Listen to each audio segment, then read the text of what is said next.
Sir कहिएगा सूरत हाल क्या है। मौना सलाह की कल की एक ट्वीट थी, एक पैगाम था जिसमें उन्होंने कहा कि इमरान खान की हिफाजत के लिए हम पंजाब से पुलिस भेजेंगे। और अगर हम इस्लामाबाद की बात करें तो बनी गाला के इर्द गिर्द भारी तादाद में हम वहाँ पर डिप्यूट देख रहे हैं इस वक्त जो भी पुलिस है।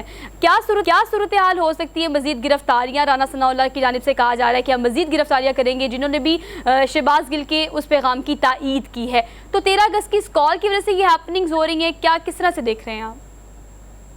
सोहा, पहली बात यह है कि शहबाज गिल की जो गिरफ्तारी है उसके बाद फेडरल गवर्नमेंट और जो सिक्योरिटी के हमारे इदारे हैं वो इस बात का जायजा ले रहे हैं और शहबाज गिल से पूछगिछ कर रहे हैं कि जो उन्होंने बयान दिया था फौज के मुख्तलिफ रैंक्स के हवाले से, क्या वो बयान उन्होंने आज खुद दिया था या ये बयान उन्हें इमरान खान ने दिया था? क्योंकि जो गवर्नमेंट है वो ये समझती है कि इमरान खान साहब की जेर सदारत एक इजलास हुआ था जिसमें ये फैसला हुआ था इस तरह का बयानिया देने का जो उन्होंने ARY के ऊपर जाकर दिया। बिल्कुल ऐसे ही। अब अगर हुकूमत का मानना है कि अगर शहबाज गिल वादा मुआफ दुआ बन गए या शहबाज गिल ने नाम ले दिया इमरान खान का, तो हुकूमत इस बात का तहिया किए हुए है कि वो इमरान खान को गिरफ्तार करेगी, ये बात तय है। बिल्कुल और अगर ऐसा ना हुआ या किसी और लेवल पे कुछ और मामला तय पा गए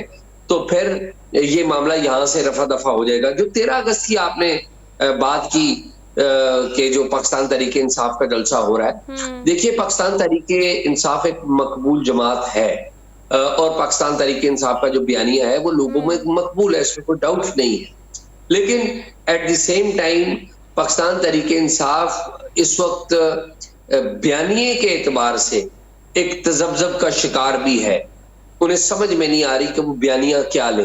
अमरीकी साजिश वाला जो मामला है वो तो काफी हद तक एक्सपोज हो गया कि अमरीका तो उनको हटाने में मुलव्वस नहीं था, और अगर अमरीका था तो ये अमरीकी सफीर को खैबर पख्तूनख्वा में बुलाकर उससे 36 गाड़ियां ली और बाद में जब मीडिया ने सवालात अभी बाद में उठाए ये तो कहा कि जी हमने तो अमरीकी सफीर से ये मामला भी उठाया था।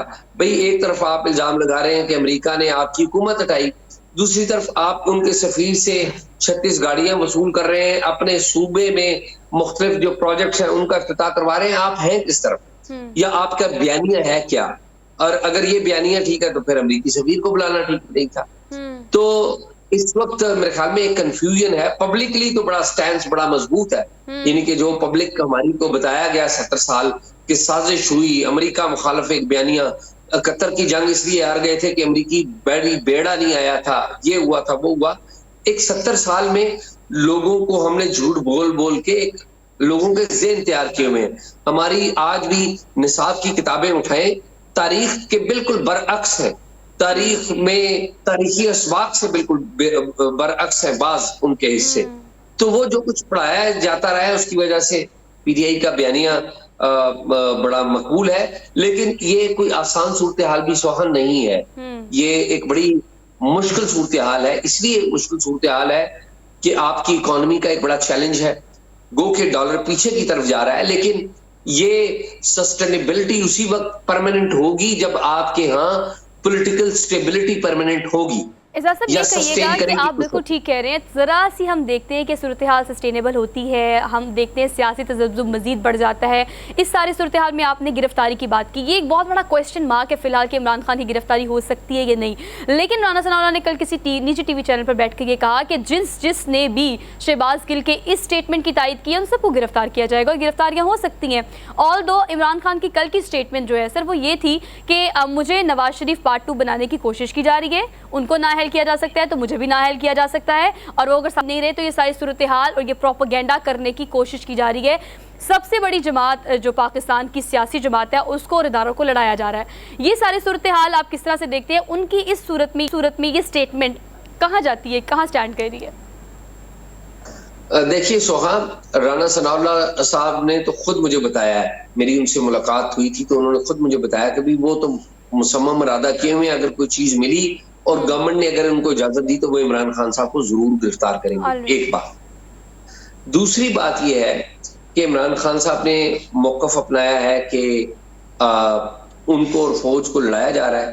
भाई फौज को कौन लड़ा रहा है? उनसे, या वो फौज से कैसे लड़ा रहे हैं? क्या फौज को समझ नहीं है या उनको समझ नहीं है? क्या फौज आके टेलीविजन के ऊपर बयान दे रही है कि हमारे रैंक्स और हो रही है? ये फौज के बयानात हैं या आपके रहनुमाओं के बयानात? बिल्कुल ऐसे ही है। ये बातें बड़ी अहम बातें, इन बातों को इस तरह नहीं करना चाहिए। देखिए, फौज के ऊपर हम तनकीद करते हैं, थ्रू आउट तनकीद करते आए हैं कि फौज का सियासत में किरदार नहीं होना चाहिए। हम फौज के डिफेंस बजट के ऊपर तनकीद करते आए हैं, लेकिन फौज के रैंक्स को बताना कि जी ये रैंक्स जो है हमारे साथ हैं और ये रैंक्स इस सियासी जमात के साथ है और उसके साथ नहीं है, ये तो एक बड़ी संगीन सूरत हाल है। ये कोई ऐसी ये it's not a common thing, या ये कहें कि आप ये बड़ी आसान बात है, ये बात नहीं है। ये जो हमारी फौज है ना, हम जितना भी उन पे तनकीद करें, अगर उनका कोई माजी में कोई किरदार रहा है, फौजी डिक्टेटर्स आते रहे हैं, या फौज का कोई पॉलिटिकल किरदार माजी में रहा है, तो उस पर बड़ी तनकीद होती रही है। आप देखिए 2018 के इंतखाबात जब हुए तो उसके बाद फौज के ऊपर बड़ी तनकीद हुई, कोई डाउट नहीं है, हमने खुद तनकीद की। जब फौज ने सियासत में हिस्सा लिया, तनकीद की हमने। लेकिन हम ये कहें कि ये फौज फलां एक जमात की और दूसरी जमात की नहीं है, या इस फौज का खुदा न खास्ता कोई एक फिरका है और दूसरा फिरका नहीं है, या ये फौज एक फिरके के हक में और दूसरे के मुखालिफ में है, या एक जमात के हक में या दूसरे के मुखालिफ है, ये तो बहुत ज्यादती है। ये बड़ी ये फौज एक नेशनल आर्मी है, ये याद रखिए। जो कौमी फौज जो होती है वो सारे सेगमेंट्स ऑफ सोसाइटी को रिप्रेजेंट करती है, वो तमाम मज़ाहब को, तमाम फिरकों को रिप्रेजेंट करती है, तमाम सियासी जमातों को रिप्रेजेंट करती है, वो कौमी फौज होती है। आप उसको सियासी जमातों में जब तकसीम करेंगे तो ये बड़ी जाती है। अच्छा एजाज साहब, मैं बहुत सारी गुफ्तगू आप लोगों की नहीं सुन सका, लेकिन आपसे जानना चाहूंगा, ये जो तनकीद का एक सिलसिला चल पड़ा, इसमें कोई शक नहीं है जो एस्टैब्लिशमेंट है उसका माजी में या अब एक किरदार है और रहा है और अब भी चल रहा है, लेकिन हम जो ये ट्रेंड देखते हैं, आपको याद होगा कि जब इख्तिदार में कोई होता है तो उसका बयानिया अलग होता है, इख्तिदार से वो हट जाते तो बयानिया अलग हो जाता है, बयानिया मुख्तलिफ। आपने देखा होगा आसिफ अली जरदारी ने सीधा थ्रेट किया था, उसके बाद नवाज शरीफ साहब ने कुछ नाम लिए थे, बाकायदा नाम लिए थे एक जलसे में, आपको गुजरावाला का जलसा याद होगा। उसके बाद मरियम नवाज साहब की मैं बात करूं तो वो भी कराची में बाकायदा तनकीद कर चुकी, बिलावल भुट्टो साहब भी कर चुके हैं। अब मामला जो है पीटीआई तक पहुंच चुका है, तो ये जो तनकीद का ये सिलसिला है, ये कितना नुकसानदेह होगा एक इदारे के लिए? देखिए हरमीत, जो तनकीद है ना, उसकी नोयत पहले देखें।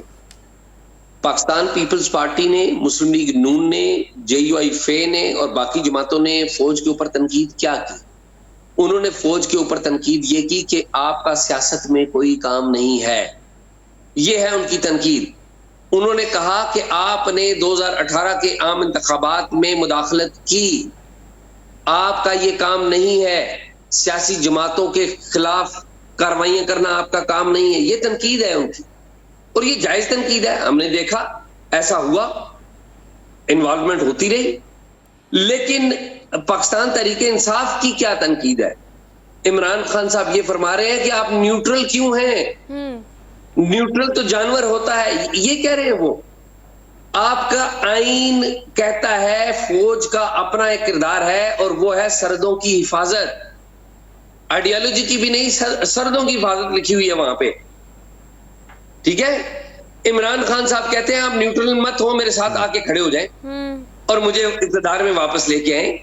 तो देखिए, अगर फौज आईन के तहत कहती है कि हमने किसी सियासी जमात का साथ नहीं देना या सियासत में मुदाखलत नहीं करना, तो इस बात पे तो अच्छी बात है ये, ठीक है। लेकिन अगर कोई सियासी जमात या किसी सियासी जमात का लीडर ये आके कहे कि नहीं, आप मेरा साथ दें, न्यूट्रल मत रहें, आपके जो फलां रैंक्स के लोग हैं वो मेरी जमात के लोग हैं, ये तो बड़ी सीरियस बात है। ये तो आप फौज को सियासी बुनियादों पर तकसीम करना चाह रहे हैं। आप बताने की ये कोशिश कर रहे हैं कि फौज का ताल्लुक किसी एक सियासी जमात से, ऐसा नहीं है। फौज पाकिस्तान की फौज है और पाकिस्तान में मुख्तलिफ मज़ाहब के लोग भी बसते हैं, मुख्तलिफ सियासी नजरियात के लोग भी बसते हैं, मुख्तलिफ फिरकों के लोग भी बसते हैं। अगर फौज मुख्तलिफ नजरियात के लोगों और फिरकों में तकसीम होने लग पड़ी तो ये सबसे बड़ा नुकसान होगा पाकिस्तान का, इस मुल्क में अनारकी हो जाएगी।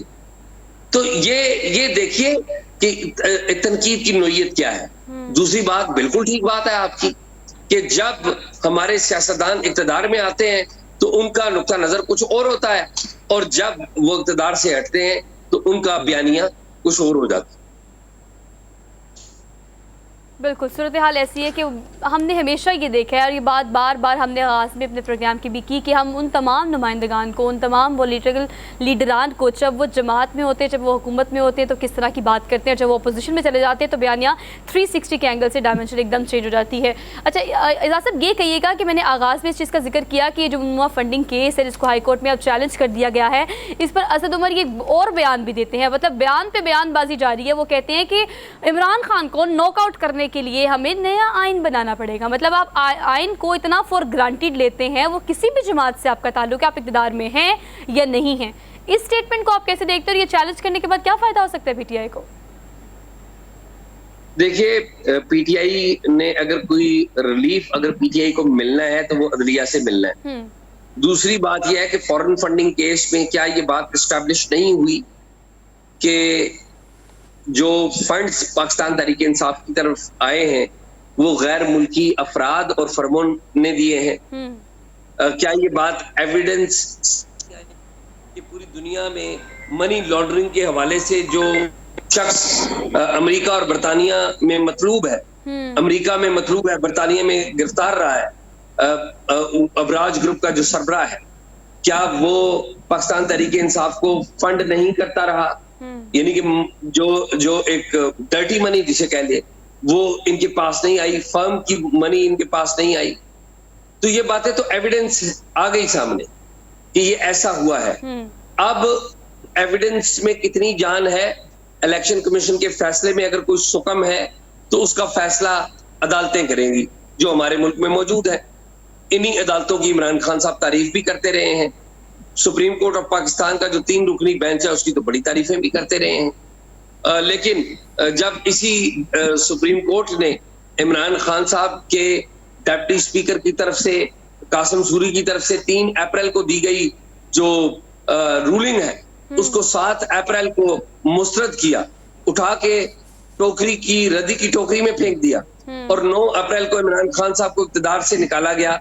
तो वही इमरान खान साहब उसी सुप्रीम कोर्ट पे तनकीद भी करते रहे। तो अब देखिए ये मामला बड़ा संगीन है। आईन में तरमीम डिक्टेटरों ने की है, फर्द वाहिद के लिए तरमीम डिक्टेटरों ने की है, मुशर्रफ साहब ने की है, मैंने और आपने देखा है, ज़ियाउल हक साहब ने की है, अयूब खान ने की है। यहिया खान को तो मौका नहीं मिला, वो भी कर लेते।